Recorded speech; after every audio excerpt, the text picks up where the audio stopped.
Hi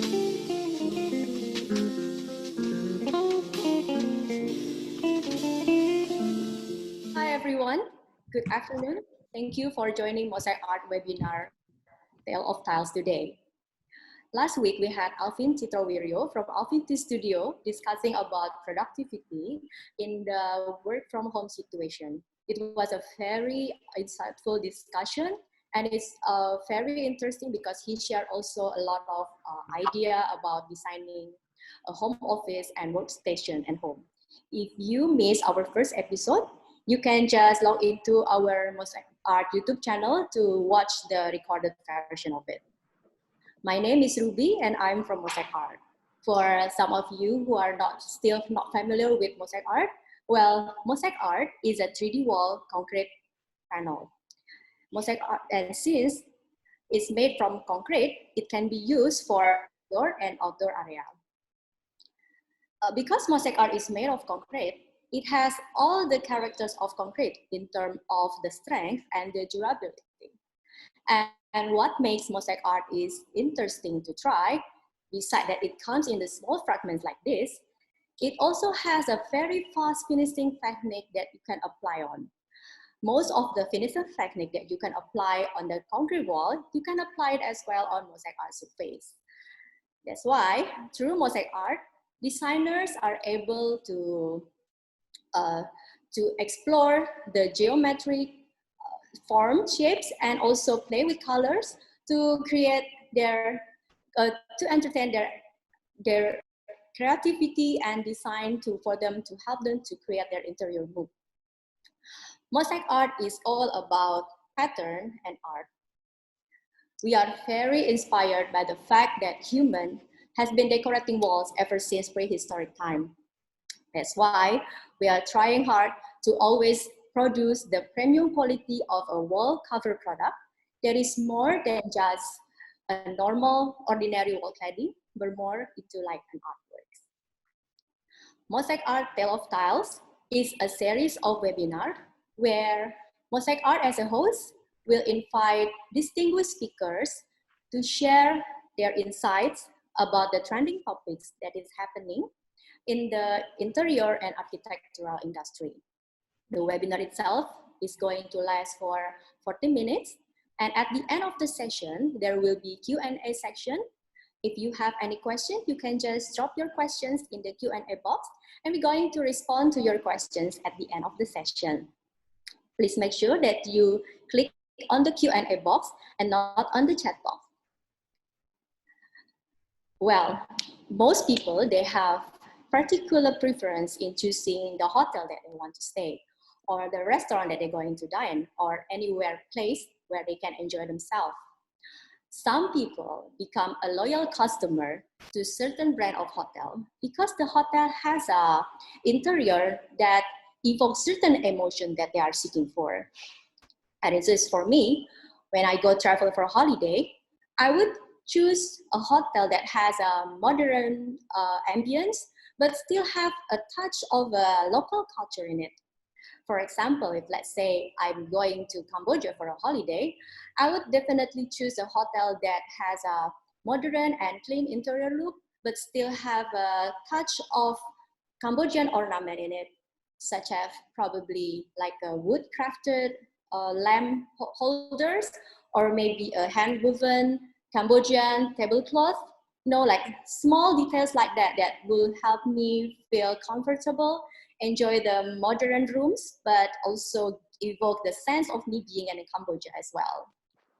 So our speakers for today, they are Santi Alesius and Humphrey Teja from Domicilium and DMDIO Studio. Their expertise in designing hospitality projects. Domicilium Studio is Jakarta-based interior design firm with a wide range of bespoke commercial design expertise in hospitality, retail, F&B, office, and product design. Founded in 2009, Domicilium operates with a singular vision and an endless dedication to creating functional and livable space, fostering innovation in environmentally responsible construction, and designing sophisticated, timeless, and uplifting spaces for the fullest enjoyment of life. Dedication to the client's brand, great attention to details, and tailoring of each specific project to clients' unique individual value, branding, and aesthetic value is what sets Domicilium Studio apart from other firms. So without further ado, I'm going to hand it over to our speakers, Santi and Humphrey. It's time for you to say. Hi, everyone. Hi, everybody. Thank you, Dr. Ruby, for the very nice introduction. My name is Santi Alasius, and I'm here to represent a Domicilium Studio and DMDIO, and I'm here with... Hi, y'all. I'm Humphrey. I'm Santi's better half. Okay, today we're going to talk about how to evoke emotion in hospitality projects. But before that, I think maybe some of you are a bit confused about these two entities. Maybe Yes. Humphrey, can you explain that? Domicilium Studio is actually an interior-based company. And while in DMDO, we are actually Domicilium's little sister. So you might ask, what DMDO? So I think we got the inspiration from Madonna, because she has the name Madonna and now she's known as MDNA. So it's just a little of our little alter ego that is focused more on to micro things like product developments, and focus on also in local manufacturing of B2B business. Okay. All right. I think this is the time where I have to share my screen. Okay. So how does design in hospitality evoke emotion? But before we start, I want to get the same perspective with everyone first. What is hospitality design? Because a lot of time people will ask me, like, what is your firm concentrating in designing? And I say hospitality design, and they will say, oh, you mean you do hospitals? No, it's actually, that's not true. If I am, I'll be very rich by now. Okay, next. Sorry, there's a little... Okay, all right. So hospitality design consists of service industries like hotels, restaurants, cafes, bars, fitness clubs, lounges, spas, casinos, country clubs, and cruises, and also amusement parks, basically, and also events like concerts or even wedding events. Basically, any tourism-related services where people would like to go for entertainment and spend money. Okay, so it's my turn now. So actually, we want to talk about how design evokes emotion. I think I wanted to share a little bit about how me and Santi both established that a certain place promotes a different kind of emotion. I think I distinctively remember going to church when I was in kindergarten in Jakarta here. And I remember the feeling of entering into the cathedral. It was during Christmas, and it was like I entered the space, and I remember feeling a feeling of awness, oh, this is amazing. This is an incredible establishment, being that old, historical. And then the 5-year-old me back then, it was so hyper. That kind of emotion translate into the architecture and the interior. So this establishment has been doing religious services for the longest time, and in it has defined a design that is relevant for their own purposes. So in the building purpose, what for most hospitality venues or successful hospitality venues, you will notice that it exudes a certain kind of energy that most of us captured as emotion. And today we are going to discuss about the design that evokes emotion. And as a designer, what are the key points in understanding how the puzzle gets put together into a project? So in a lot of our projects, we try to make the spaces to be emotionally attractive. What is emotionally attractive design? Emotionally attractive design makes people feel good, and it makes them feel like they really belong to the brand, they belong to the product. They can really make that to be, hey, this is actually me, and I'm really liking it. So once you make somebody feel very genuinely feel good, then you are successful and stands out in noticing, you get noticed in the best possible way. Basically, there are several things that it could lead to emotional attractive design. So I guess the first key point I wanted to point out is creating a characteristic of an ideal hospitality. So many hospitality firm has done the research. It's like down to the core of the branding color. Everything is like done to a specification, or personification of each brand. So I remember going through Accor, doing a specific study for their standard brand. So say an Ibistal is a fashion designer. If Ibistal is a fashion designer, who will she be? You know, and they might point out like, oh, she will be the Betsy Johnson. Just a random thought. Then the reason being is like it appeals between the Gen X and the millennial, with the colors casual yet chic, graphical, is happiness overload. And everybody remembers her cartwheel at the end of the fashion show, right? So the personification of what you can put into, or the metaphoric figure that you can define of what we thought of the brand, can easily like guide us into the design phase. And we can further divulge that in addition to the designer, we can place another metaphoric figure. Say you're a chef, who will this establishment be? Say Gordon Ramsay, he could be dark, fiery, smoldering, mainly fiery. But so if this establishment is a model and so on and so forth, who could she be? You know. So this is the personification of creating a character from each branding. And we can easily design in accordance to the characteristic of this metaphor so it can communicate a certain feeling or emotion. Back to you, Santi. All right, slide. Okay. All right, attributes and the benefits of a brand. A lot of time, hospitality branding that actually hospitality industry use this a lot, in like such as like the Aman groups, the W hotels, and the Six Senses. They are using this to their benefits because a very emotionally attractive design will amplify the benefits of having their brand, because they are actually franchises brand. They want to make this very attractive for investors, and that's why the brand itself is not going to stood out if there's no, you cannot really show it in a form of like environment, in a form of like basically in a form of like how the hotel looks like. And so yeah, I mean the benefits of this brand is very, very important for hospitality. Okay, so we have the next one. So understanding your clientele is basically a good business. So we need to cater the design to the intended demographic, and we have to deliver it right. I know we do a lot through research. We have to carefully think about it.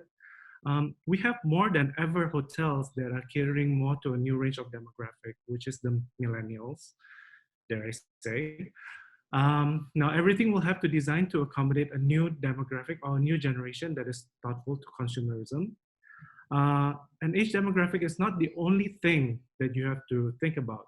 So there are other factors, say lifestyle, income range, etc., etc.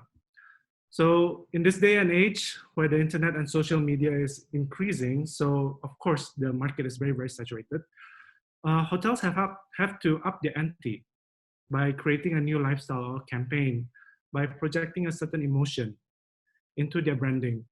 And what are the emotions that reach out to a certain demographics, and focus this good feeling and emotion and push it out there so the hotel itself can make business.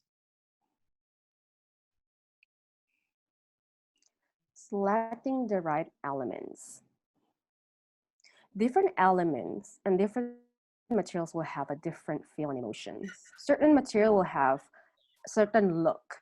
For example, wood for the feeling of comfort or nostalgia, like a certain kind of like very soft hand-hewn tabletop made from wood. Maybe it reminds you of a very nice meal on a kitchen table of your grandma's at your grandma's house. A very industrial looking steel interior design with very slick furniture.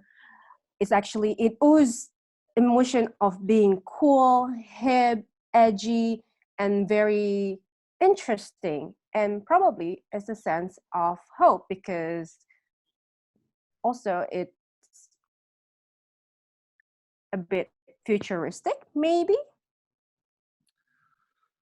So the next slide. So what does design with good emotion feels like? So I want to share probably is like what I felt, or probably Santi feel as well, that this is basically like an orchestra or a dance choreography, say. So what it does is it engages the guests or patrons to be ushered through a space and experience a certain emotion, orchestrated by the designer. Now, those emotions are positive, and it can be happy, relaxed, formal, inspired, entertaining, indulgence, and sometimes outright opulence. I love the last word, opulence. But it's a bit like playing God on SimCity, probably. Now, what about the bad one, Santi? Okay, actually, the bad one is basically, I have this before I explain it. I have these inside jokes always in my studio saying that I feel depressed when I see like ugly things. Well, it is kind of true because a bad design actually it triggers some kind of emotion that is even there's also, I mean, like I do have that feeling. It's not only a joke. It's actually like I was half joking. A bad design it can make you feel like you are being irritated. You can feel depressed. Sometimes being triggered by design, you can feel so angry or even very sad. So it's important that doing hospitality design with positive feeling is is very important because at the end you want to make money, right? At the end you want to sell your branding as a very positive experience. So emotionally good design is actually very Yeah, very to important. calm down the raging hormones, right? Yeah. So I guess next we want to share with you some of the stimuli that create emotion in design. So we have summarized a few observations and pointers of some of the stimuli that instill emotion in design. Okay. So in interior design, we are very, very visual animal. I would like to say animal, but correct me, maybe human. But so we communicate our ideas with our eyes. So in hospitality design, the first thing that we want to do when we enter the premise is to engage the audience, building curiosity, picking the explorer mode. You want the eyes to wander in procession of the visual volume created within the box that was provided by the architect or the intended space. Well, there are some examples that you can use volume in your design to create that drama or experience. Like a big wide room with high ceiling could give the emotion of majestic, grandeur, stately, regal, versus a narrow room with a low ceiling will give the feel of repressed, claustrophobic. But in some case, actually, if it's done right, it could actually reflect some coziness. So it depends. So you have that power to really to change the mood of a room using volume.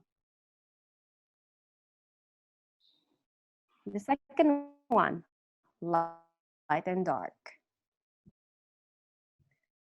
I think this is the kind of stuff that we like to do in a lot of our design.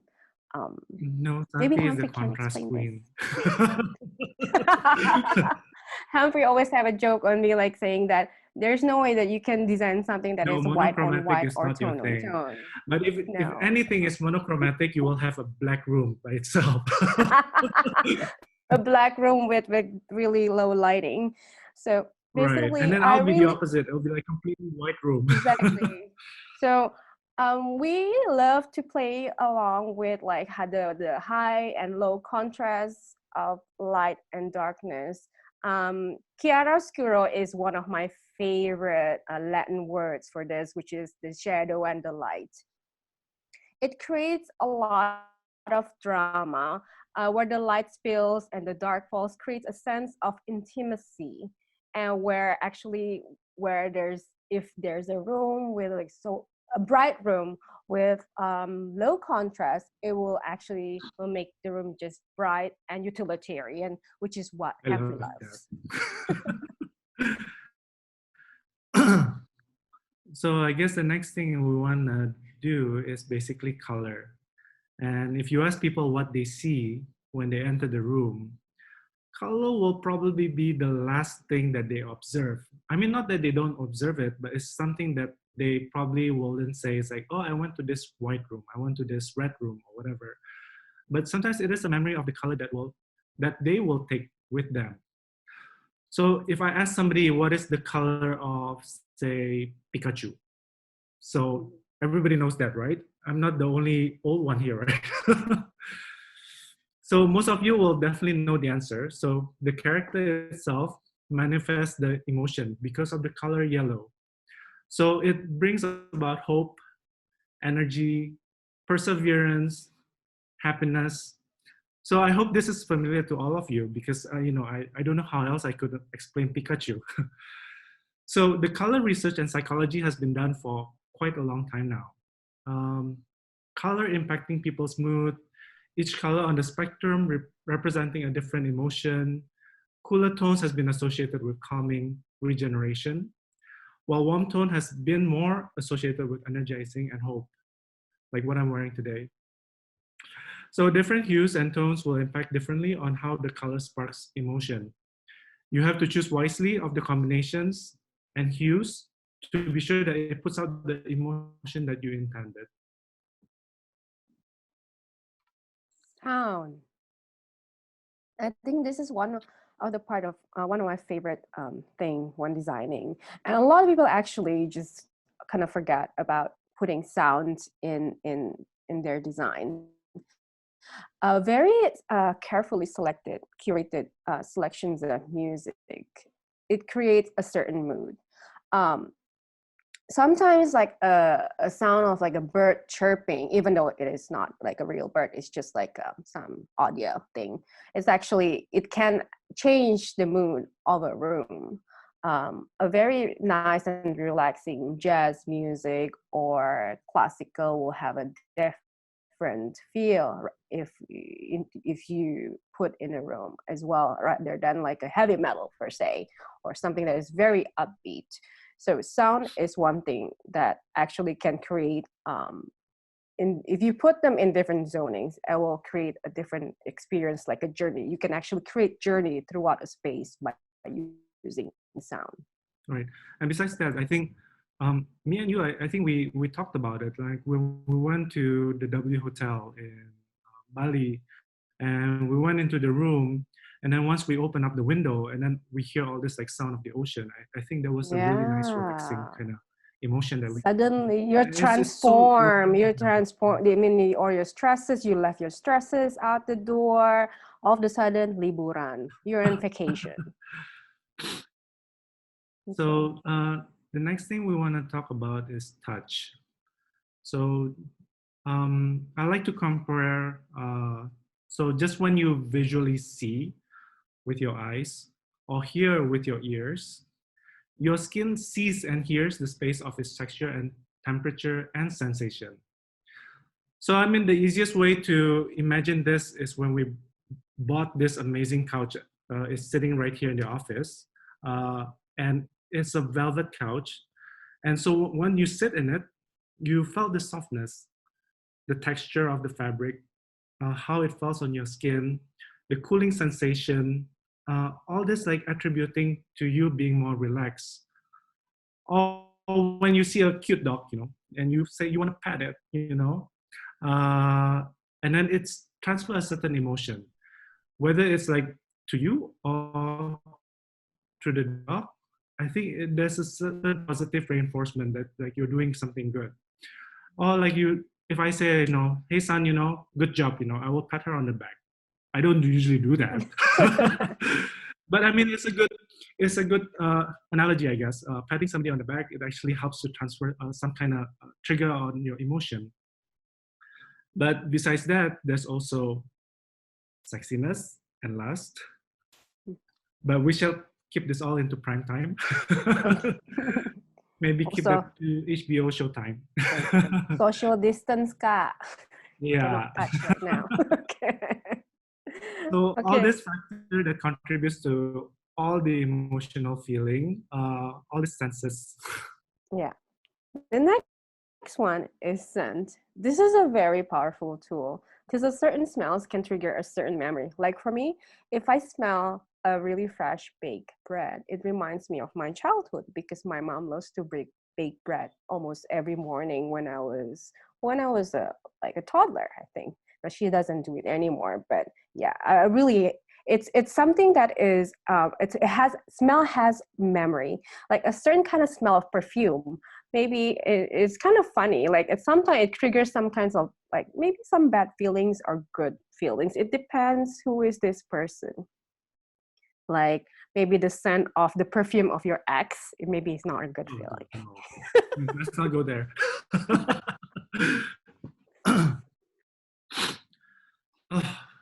This should be your point, son. But Okay. so let me talk about Feng Shui a little bit. After coming back here to Indo for 11 years, after being absent for 20 something years, I hope that doesn't give away my age, but there is a science to Feng Shui. So instead of attributing it to the land beyond the living, our sixth sense might attune to those softer beings. But the science of Feng Shui differs than that. So the Chinese believes that the energy flows through our very core, attributing it to a different senses of happiness, or it could be fatal as death. Being in Asia, the essence of Feng Shui is ever integrated to our design. It is everywhere. I mean, when you take those stairs, why do you have like 23 stairs instead of 22, or actually 24, which seems to be fatal? Or the spatial placement has been deliberate in our design. It all contributes to our well-being. So I say, why fight it when you can join it? Can we hear an amen, sister? Amen. Yeah. So we've been learning a lot about Feng Shui these past like 10 years, well 11 years now, and it's actually it is a quite interesting it's a very interesting thing that to learn. There's actually there's a lot of like things that make sense behind. It's not some kind of mumbo jumbo, but there's a lot of design and architecture things behind this too. Right. That actually there's also like the psychology of colors in Feng Shui. There's a reason why they like the color of red, because it brings energy, and there's a reason why they don't like the color of black. They don't like my colors, but it's okay. But you like it. I like it and I feel good. So it's all going back to who you're designing for also, and what background they're. Oh, Right? Dr. Ruby likes it. She has a black background. There you go. So now I think we're going to talk about some case studies, some hospitality projects by DMDIO Studio. We're bringing 3 different projects here. The reason we're bringing these 3 design projects because we wanted to show the different spectrum of emotions that we're trying to create for different projects. I think there's this thing also going around saying that DMDIO Studio's design will never really be the same, and it is we do it intendedly because when we design something, we really study the brand itself first, and then we research really deeply, then we execute the design from those from our research. So I think the first one that we want to show is the Marriott Hotel Yogyakarta. Humphrey, could you tell them what is Marriott about? Because Okay. this is your baby. This is Humphrey's baby. Okay. So, Marriott Hotel, this is a hotel that's based in Jogja. It's one of the first five-star Marriott hotel. It's not JW Marriott. So when we got the brief for the project, it was quite interesting. I mean, what we have visioned what Marriott to be 10 years ago is completely different then and now, because again, it caters to a different kind of demographic. So people who are 10 years ago, say 50 or 60, 40 or 50 years old, they have moved on to a different brand. And now they're trying to target a slightly younger generation. So if this is between a millennial as well as to somebody in the 40s, it can even be somebody in the 50s. My parents loved it staying here. So we gathered our first inspiration from Taman Sari. It's actually a royal bathhouse for the king, the sultan, and the wives. So we try to portray a kind of emotion that once you enter there, that you have like a lot of natural light filtering into the space, and we have like we want to mimic like an old place as a bath or a sanctuary for the sultan and the wives. So we use a lot of like earthy tones just to balance it out, because I know Jogja is very earthy. It's also a somewhat of a resort. It's a city resort, but still it is still a resort. So we want to show like a kind of like holistic feeling as well. That when you come into a bathhouse, you want to be clean, you want to be cleansed. So we use a lot of the blue palettes to convey a bit more calming, relaxing feel. Like you see now in the slide for the bedroom. We show a lot of patterns and texture just so people will be able to see all the different kind of locality of associating with Jogja with. So it's not just purely batik anymore. We want to take it into something more contemporary. And we're also like using a lot of contrast, using dark gray color in contrast to the wood, a lot of blues, and we want to create a lot of drama into this space. Um, and we, of course, we have like all these patterns and texture that we actually use. A lot of the local marbles that actually mimics the movement of the water.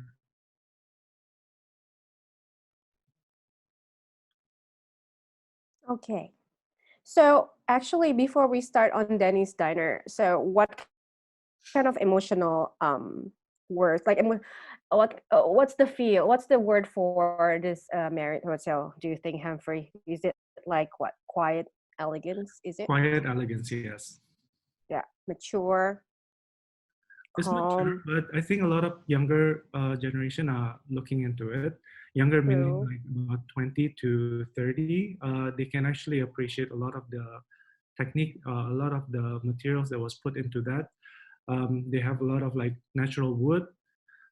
So every single wood panels are actually dyed a certain way. So it actually reflects kind of like the batik making, but without taking it too literal. Mhm. How about cultured then? Because we use a lot of Of the course, culture. cultural, yeah, cultured, So right? we use a lot of like melasti. I guess it's jasmine flowers that we found. Melati. There was melati. There was actually We that found we them a found lot, in the palace. So yeah, in the palace. it's mimicking like those flowers like dropping into the pool.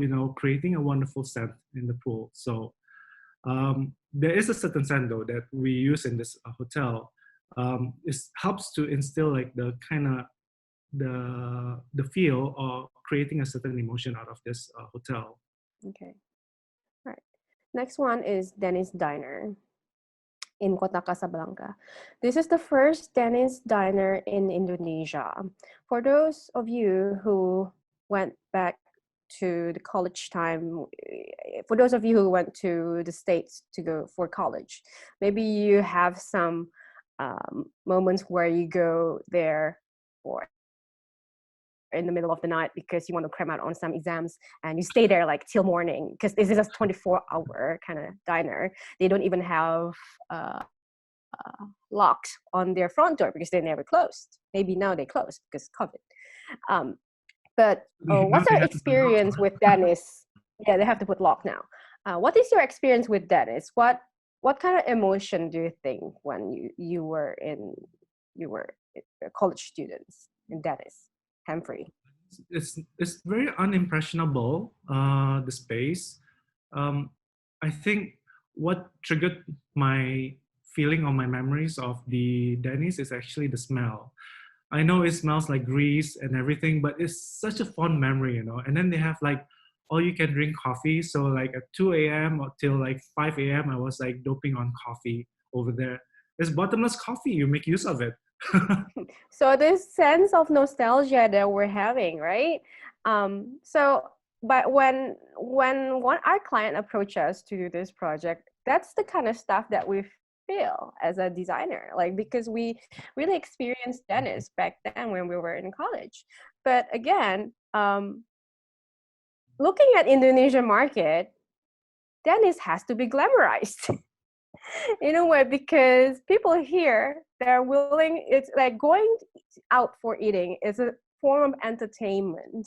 But so we have to amp out that design, which is at first, it was quite a very interesting process for our studio and Dennis, because they were a bit, they're really surprised in how we approach this. But at the end, we win and the client's happy. And in this project, you still use the red color of Dennis, but we tone it down slightly to have that more like an earthy, homey feel. That terracotta color, it's more grounding. It makes you feel you want to stay there for a long time. You want to order more things. You want to eat. You want to celebrate. You want to go there with your family. It's a hustle. You want to be there because there's hustle and bustle. Oh my God, how I miss going out right now because of this COVID thing. But that's the kind of feel that we want to infuse into this project by using a lot of like really warm colors. Right. And then we also managed to keep a lot of the Danish shape. So like you can see some of the mirror is actually to reflect that kind of branding that is ever so present in all their stores or all their restaurants. And also on the back of the chair, that is actually it's part of their logo. Right. The shield. And the colors is very comforting, I think. It's kind of retro. So I think a lot of people psychologically, they are a bit comforting because it's like, oh, it's like the 70s, you know? It's like, it's making a comeback, you know? It could be like the 50s or it could be the 80s as well. So we are mixing a bit of everything. So it gets the nostalgia for a lot of people for the style, but as well trying to get them associate like Denny's with the food as kind of like this nostalgia. It's a comfort place. It's a place for you to get comfort food, basically, right? Very casual and happy environment as well. Pancakes. Yep. The next one.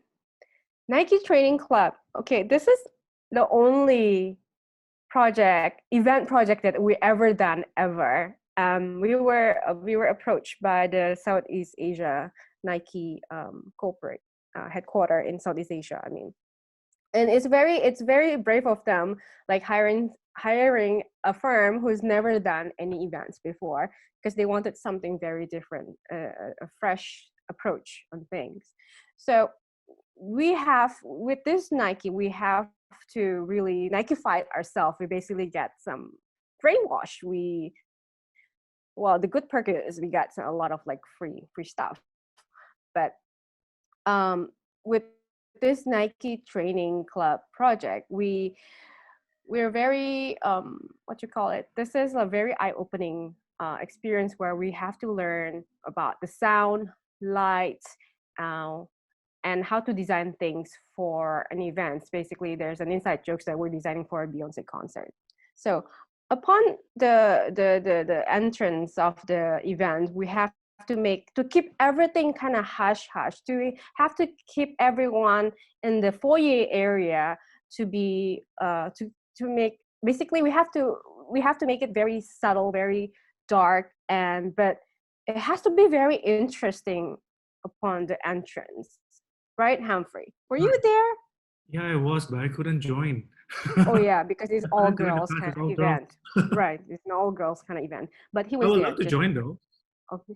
It's a very interesting event. You know, like you're working out with 1,000 girls, like sweaty girls, basically. So there's this thing about like working out. They wanted the brand to feel like they are heroes. Like there's also this thing that if you have a body, then you are an athlete. They want everybody to be able to do sports, and they want people to feel good and happy about it.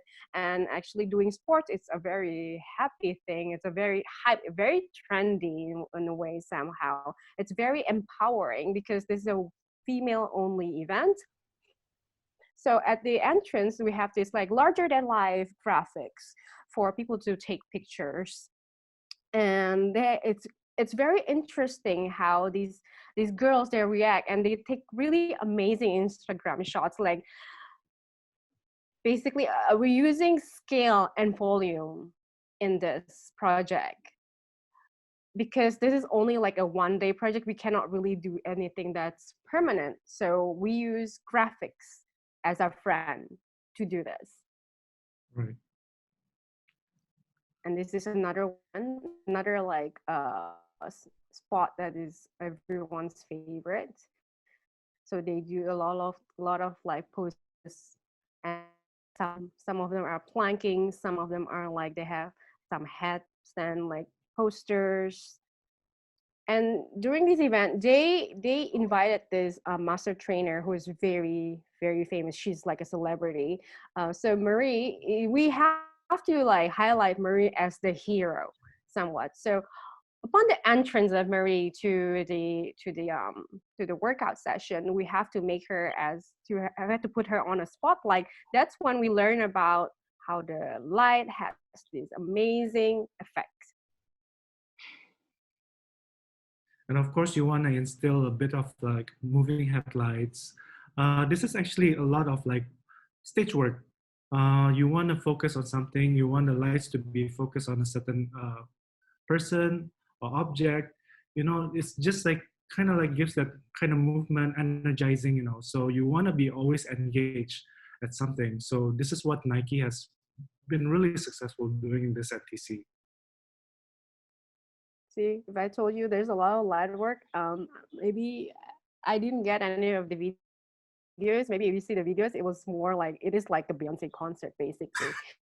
It was very Dance exciting. concert, right? Yeah, it was, I think that it was like a 4 or 5 hours or 6 hours kind of event where people actually taking turns going to from one zone to the other zone, doing many different kind of workouts as like small groups and then as a bigger group at the end, right? And so we also learn about zoning using music, because all of this it was done in BSD, in BSD, right? Yes.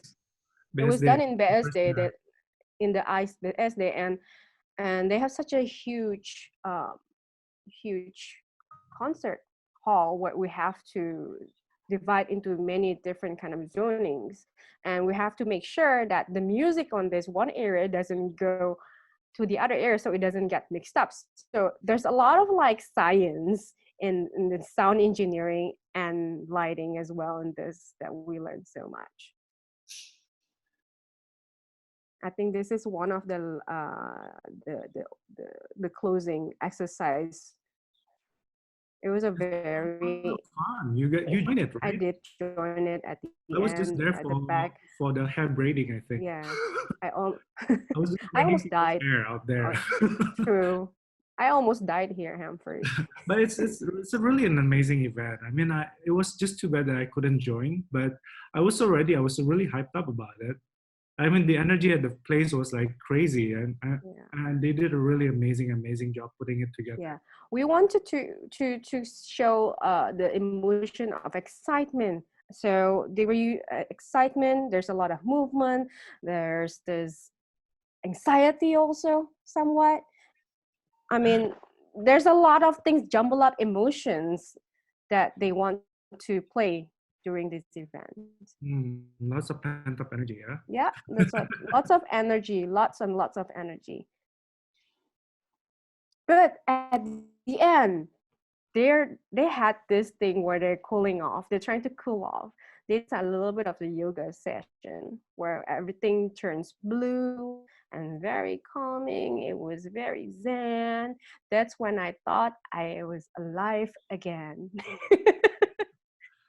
It was one of the most relaxing experience I had. I think they also infused the scent of mint or peppermint to the air as well during this time, because it was just, the experience was just very ethereal somehow. I thought I was dead and went to heaven.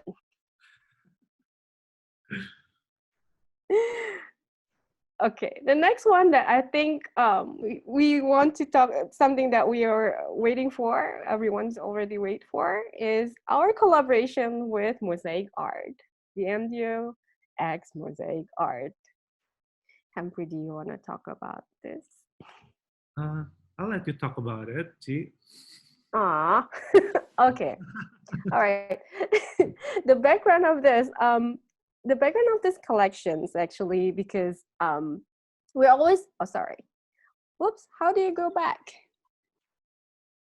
Let me go back. Anyhow, the reason why we like to be in this collection, because we always interested in having to design something that is very happy, something in an environment that is very positive.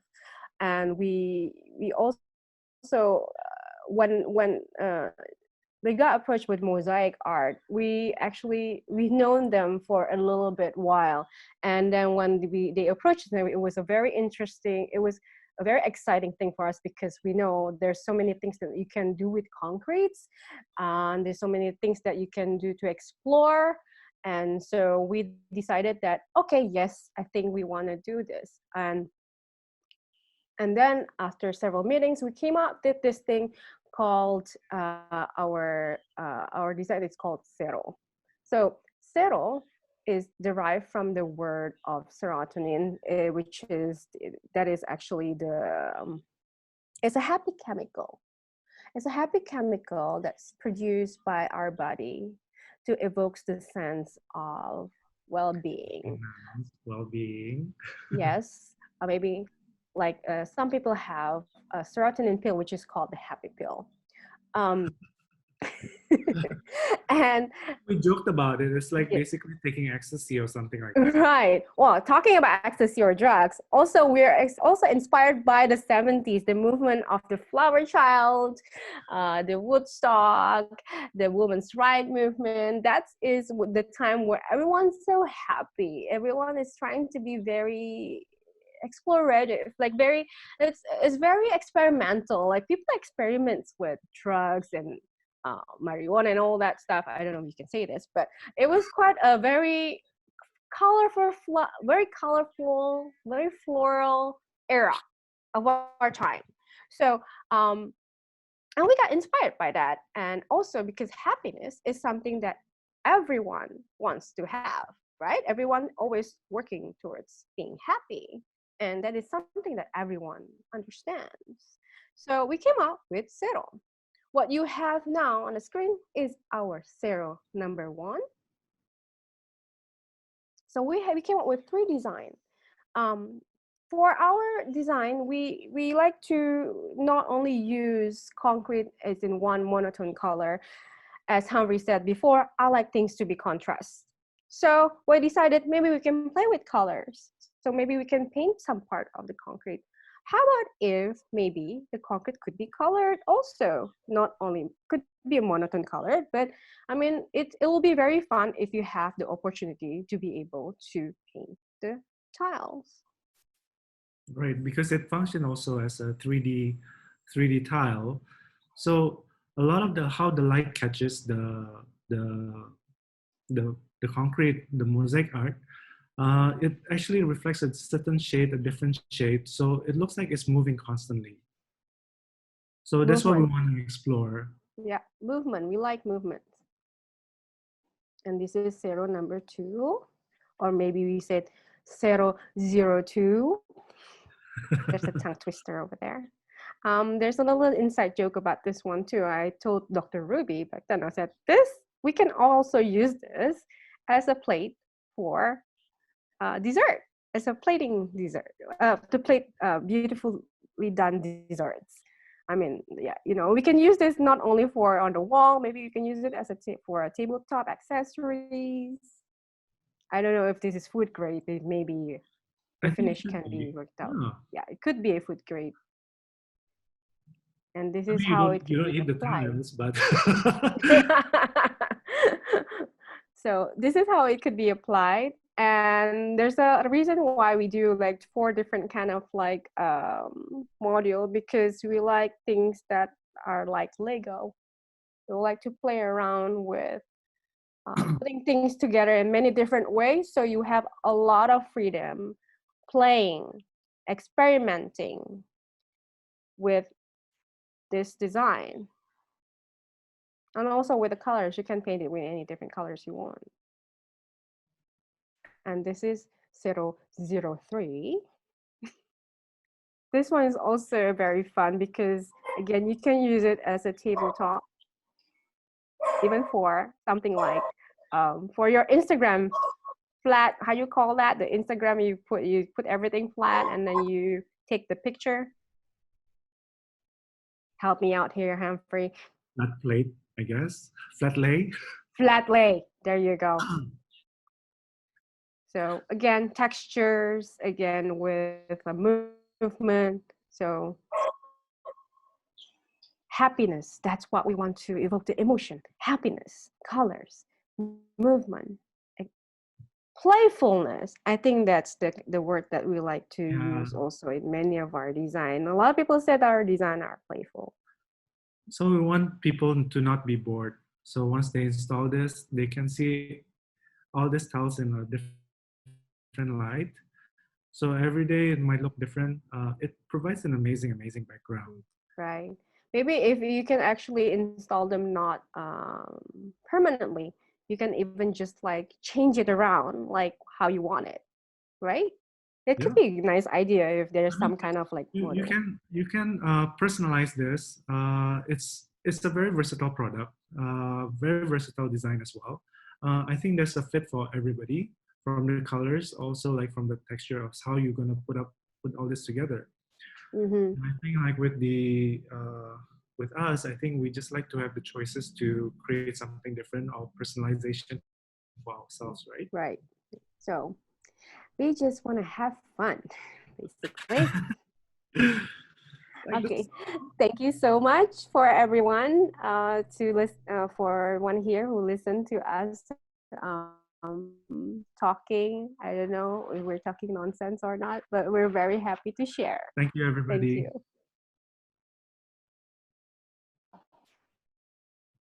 Well, thank you for the very insightful sharing. I'm sure we have a lot of valuable take-home value from the sharing that you just shared just now. Well, it suddenly come across to my mind, since we are having this pandemic COVID-19 that's still going on. Of course, we do hope that it will end soon, but if let's say worst case that it stay longer, do you think it's going to change, not affect to the design in hospitality? Will it change the way how a hotel should be designed? What do you think, Santi and Humphrey? I think, yeah, absolutely. It will change. Like for instance, like I think we just talked about this yesterday with our team as well. Like maybe for restaurants, okay, maybe there's going to be a certain kind of distance that you have to maintain from one seat to the other, so people will maintain that social distancing. Or maybe like when you're designing a reception table, you need to design some kind of a barricade or a screen, like some kind of screen, for people, so you don't get, have that direct, there's something in between. So if somebody sneezed, they wouldn't even sneeze to the receptionist back. something like that. Or well, there's so many different like things that we were thinking the other day that would change the whole, you know, design Yeah, but I think perspectives. currently, because we are facing this pandemic without knowing when the vaccine will come out. But I mean, hopefully after a year or so, maybe 2 years, the pandemic is over, we find a vaccine, then we can move on with our lives. But I guess in the meantime, there's always like this social distancing that we have to maintain. So I mean, hotels, there's uh, there's bound to be people who's going to be coming to the hotels, but maybe the design will be slightly different, where you don't use the dining area maybe, or you have to space it out loosely so you don't actually really come in contact with other people. So maybe buffets are gone. We don't know yet. But buffet is part of the experience of having an ADD. But I think at this point in time that maybe just like a self-service, not a self-service, but you are attended to. They will cater to your meals a la carte. It could be from the rooms or anything like that. For restaurants, it could be like you could be sitting in booths, so you have like kind of that social distancing. So these are the things that we talked about, but we don't know how feasible this is, like to create something that might change within a couple years or so. Actually, maybe one thing that will actually change is that we talked about also yesterday. Um, like in residential, there's gonna be more and more new built residential with when they're designing a room. I think they're gonna use a lot more daylight and bigger window opening, and for better air circulation as well. Because you know how the situation is right now in a lot of kos-kosan in Jakarta. They're like basically a room with four walls with no window. It's very sad, you know. And that I hope that will change in that matter. Right. I mean, we even joked about it. Like, I think Emirates was like doing this thing where you're going to be checking through the airports, and I think they are thinking about providing like an instant like COVID-19 test to see if you are liable or you are okay to fly. So I think that might be the trend for the next 2 years, that early testing or immediate testing, just to make sure that you're safe, you're not going to infect anybody else. So maybe it's going to be a habit of having your thumb or your fingers to bleed just to do the testing. So maybe we should design something around that. Yeah. Yeah, that's a very interesting topic to talk about, and I really love your answers. And we have several questions waiting for you to answer. A lot. Okay, so the first questions come from Nadia Viola. The question is, does lighting took the major part of evoking the emotion, or is it the furniture? Which one do you think is more important? Okay, you can just directly answer it. They're all very important. But lighting is always the key, you know. No matter how good your interior design is, if you don't have great lighting, especially for nighttime, it wouldn't make it better, or maybe it could make it even worse, you know. Right. Maybe during daylight you can be helped still. At night, how are you going to do that, right? In some of our projects, they cut the budget for the lighting, and it was very devastating for us to see the project at night. You're being honest, G. Moving But on. I agree. I mean, like, furniture design is important as well, but I think it's how the light touches all this furniture, all this accent, all this wall, that you have to really consider about, lighting as a very, very integral part of the design.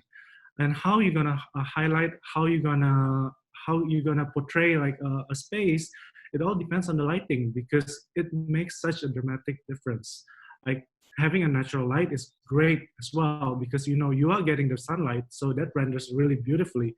But at nighttime, what kind of ambience are you trying to create, you know? And if it's ugly, unless you are designing a club, you know, then nobody cares because nobody sees it. But lighting is important in the club because you have all this moving headlight, you have all this color light. That creates a kind of like craziness that happens inside a club, right? So I will say that lighting plays a high priority up there in a design for commercial hospitality.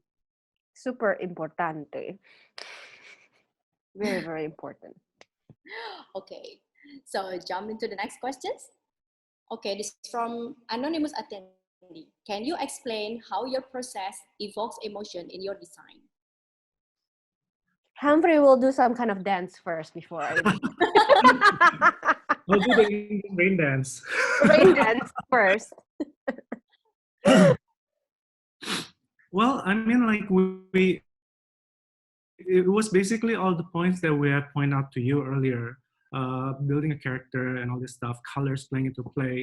But you know, you want to portray a certain emotion to a certain kind of brand. Say you wanna portray that like at a Zara store, I don't know, that you want it to be chic. So people come in, they could see themselves like, oh, I feel good like wearing all these clothes. So how do you engage that? You know, how do you get people excited about coming to a retail store? Or how do you, when you go into a grocery store, you can completely see, you know, it's like, oh, what kind of emotion are you trying to portray? It's like, with this COVID-19 lockdown, I'm like enjoying like going to grocery stores, like really nice one. I mean, this ranch market is amazing. It doesn't get me depressed, you know. It actually is kind of uplifting, you know, like looking at the products itself, like, you know, oh, this is quite nice. How the lights like touches all the apples and oranges. But yeah, there's a lot of factors, and I think you might want to look again at our webinar later on and take a look at some of the points that we have mentioned to you before. Yes. Some good pointers over there. So another 2 questions, maybe? Yep. Okay, this is one is interesting questions. Hello, wait. Hello, I want to ask about the approach you both use to develop trust from your clients to make them sure that through your design, the emotion will surely deliver to the users. Maybe it is specially for design that offer a new kind of lifestyle or very unique taste that haven't have their branding decided yet. I'm just curious about that because the museum always have genuine and original design, and maybe how long and how much the process may be in doing some research or else. Okay. Again, like a lot of time clients, when they come to us, they don't even know what they want, what kind of like project they want to do. Like, I want to do a restaurant. Okay. So we always try to give them questions. We give them like hard questions saying that, hey, what kind of restaurant do you want? What will be the name? What would be the menu? Who would go there? Okay, after all this thing they thought out, I'll be saying to them, do you have a graphic designer or a brand, an agency who can do branding for you, who will do all the logos and the menu design graphically? And if they say no, we will usually tell them, find that agency first, go get them started on the names and everything that you need that I just told you, and come back to us. That's how we usually talk to them. Right, because once the personification or the branding is already established, then it's a lot easier for us to get into the designing, because now we understand, oh, who is your target market? Who are you trying to reach out to? All this emotion and all this like design characteristic is all laid out just by the branding itself. So that's why I put down first as like building up a character is quite important, because that is what is going to drive our design, and that is what's going to that's the kind of emotion that we can get to know, like what we're going to portray out there. And it's actually quite crucial in the beginning phase to engage into a branding consultant, because we're not. we are Yeah, we I think we have to really sympathize. remember. We have to remember that we're not branding consultant. We're just interior designers. Kita harus humble ya, saying we're not, because we need to understand what is gonna be the soul of this design. First, we need to know what will be. Sometimes we forgot and we just judge that, saying that that is our responsibility. Actually, no, that's not our responsibility. Okay. Okay. Another last questions, perhaps? Okay. Sure. Okay, this is the last one from Stephen Daniel.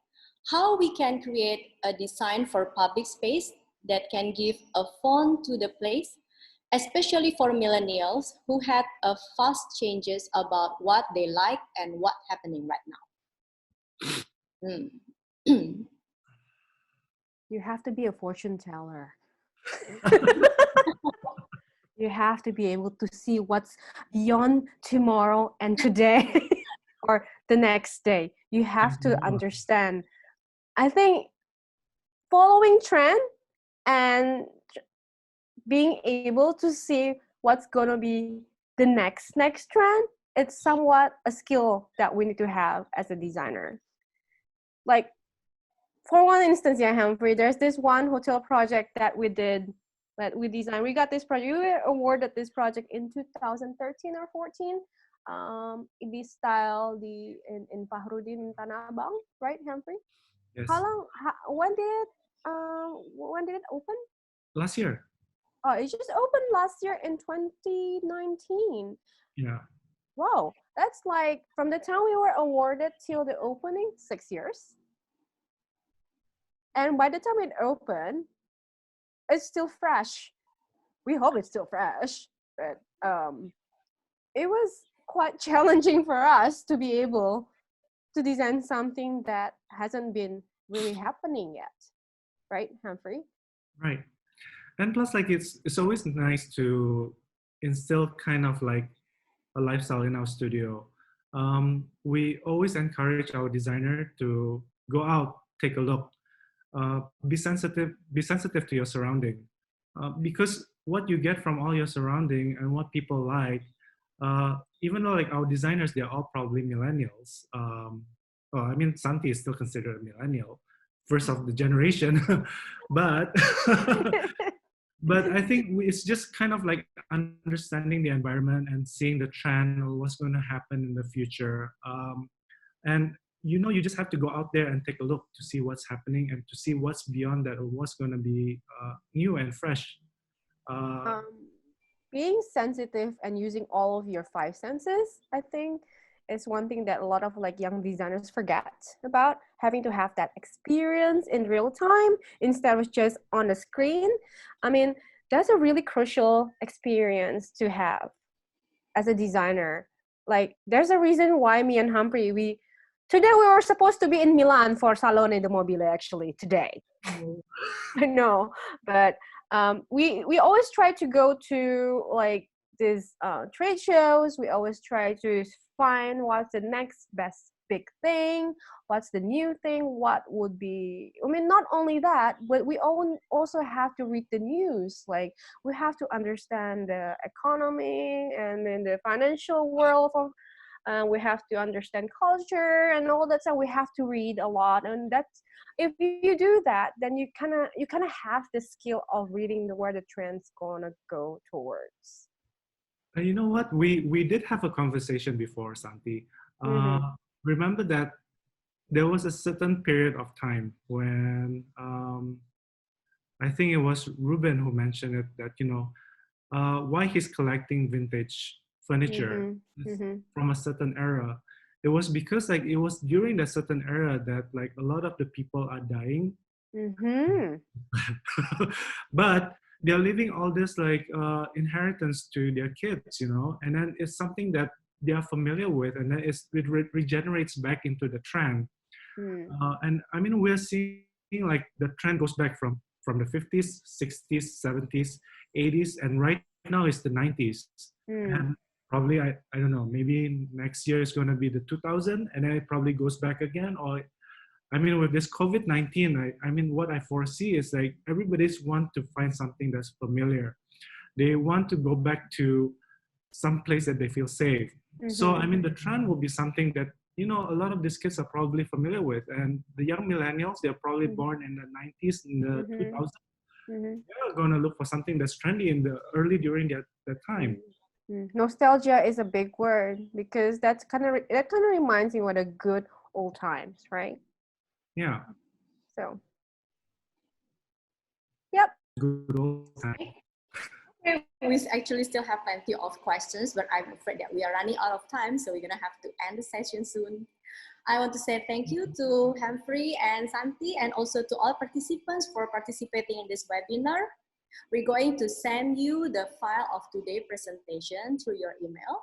And together with that, we're also going to send you the link for you to download our seasonal catalog, where you can see through our mosaic art and the DMDIO collaboration design that we call Zero, which is inspired by the happy hormone, just like Santi and Humphrey said, serotonin, which we believe for sure is going to evoke your positive emotion in your design. And if you want to know more about mosaic art product, you can just visit our website and also follow our Instagram account, or just follow also our LinkedIn account. And if you need to watch the recorded version of today's webinar, you can also for sure log in and subscribe into Mosaic Art YouTube channel.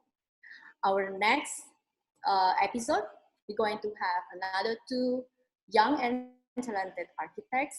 They are Don Pieto and Hani Suwardi from DPHS Architects.